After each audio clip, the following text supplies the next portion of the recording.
I have come today before you not to discuss any text in particular, but to address a very important issue, the fear of death and how to conquer it. No, I won't talk about any spiritual or paranormal kinds of things which may form part of even my personal belief, but I believe that in our personal lives there may be some belief, there may be something or may not be, but in public life and especially as a teacher, we should only propagate those things which have reason behind it, that is, which are scientific truths. That the sun rises in the east or the sun is in the sky is true for everyone, unless of course one is unfortunately blind, etc. But that I went to moon with wings and all that through my yoga, etc. This may be true. I'm not saying these are not true, but these are not very fiable. I personally did not go, but people may have gone. So these are very personal or subjective truths.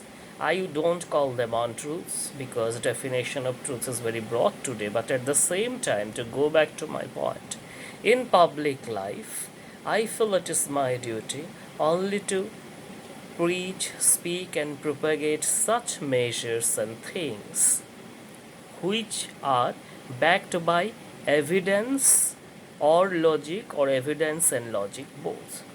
Now, the fear of corona, I analyzed it a bit deeply.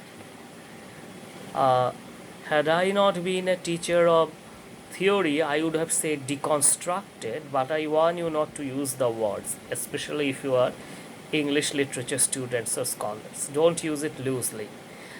Deconstruction has a very specific meaning so far as English literature is concerned. But we have the idea, English literature and critical theory, but we think it is somewhat like reconstruction, breaking a building and building it again. No, it is a specific linguistic strategy. Here, I have a pointer for Kaushik also, for whom I will make a different video altogether. Let me give an example. If I say I will deconstruct the Bible, absolutely wrong. I cannot, because I don't know the Bible. The Bible is written in languages which are not known to me, especially Hebrew and Greek. Yes, if I can at all, I can deconstruct the Bibles in English translation, King James Version or whatever. These days, New KJV is there, New King James Version, which is good.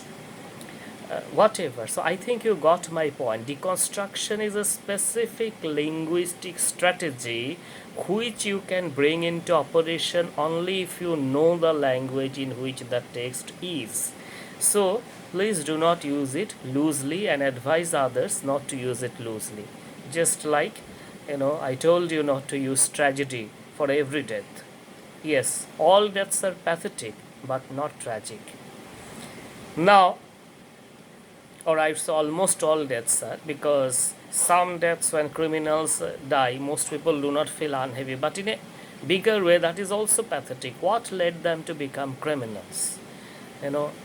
What was society's role in their upbringing, etc. Anyway, so deeply analyzing about corona, I have come to the conclusion that people are not afraid of corona so much, but of death by corona.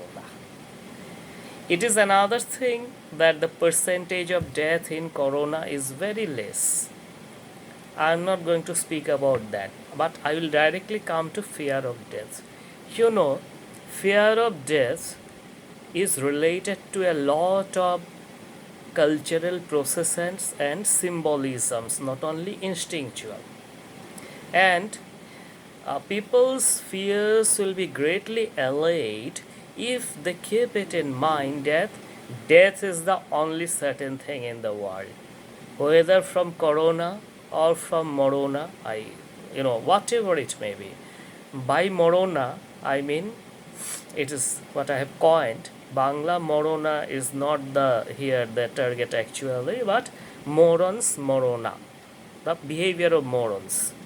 Morons in English are quite equivalent to moron in Bangla in the sense that morons do such wonderful things that they let people around themselves into trouble and they themselves are free. Such people we have in abundance.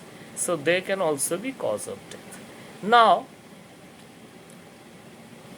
Sigmund Freud, whom people generally think to be the prophet of love or sex, common people, they leave the later part of Freud as well as the very early part of Freud, and it is a very Americanized Freud that you are taught or you are asked to study in your university curriculum, ego, superego. That is actually no revolutionary Freud at all. If you don't believe me, go back to Freud's early works, especially interpretation of dreams.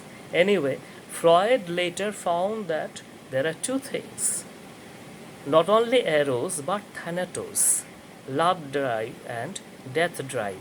And any drive, of course, there is a not only pure fear or pure love, it is always a love and hate relationship. I remember my teacher in Ferguson, Muktaja Matkari, who installed many revolutionary thoughts in us. He always said there is no love relation in the world, no pure love relation. It is always a love and hate relation. Something is submerged, love is shown. So no pure love relation can be there. Anyway, so death is also one of our concerns. It's a concern of negative love. But from Freud, I come back to the solution now. My solution here is a very practical one, and it is a borrowed solution from one of my gurus, whom I consider to be one of my prime gurus, Dr. Johnson. So, name also there is some similarity, Dr. Joydeep, Dr. Johnson.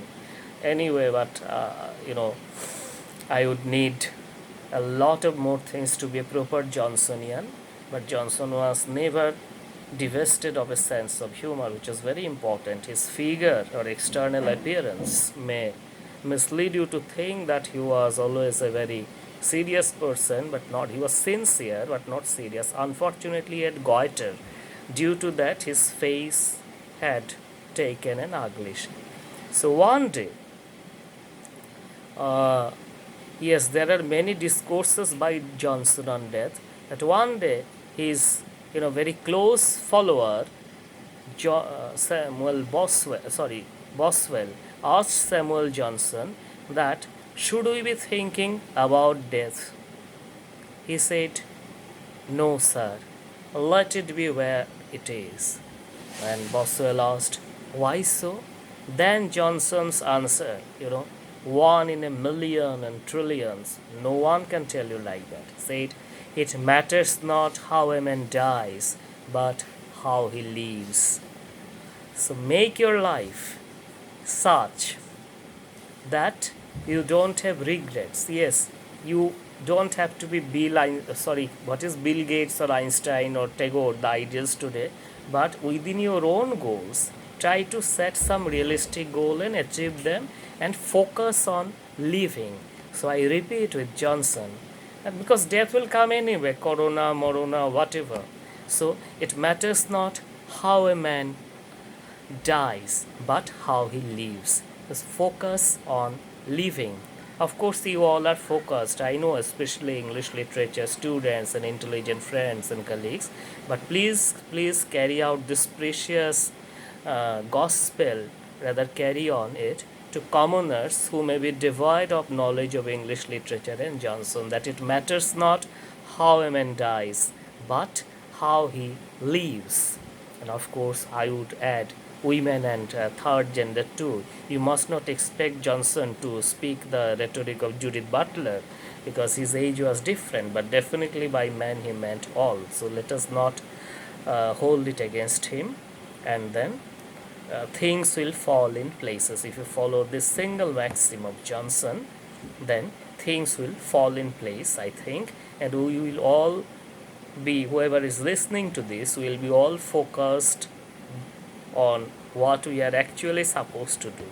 Death, when it comes, it will take care of itself and ourselves. We need not think much. So do the basic, whatever precaution is necessary, but let's be focused on our walks. So let's make our lives worth living in spite of all odds. So that is what matters, how we live. Thank you.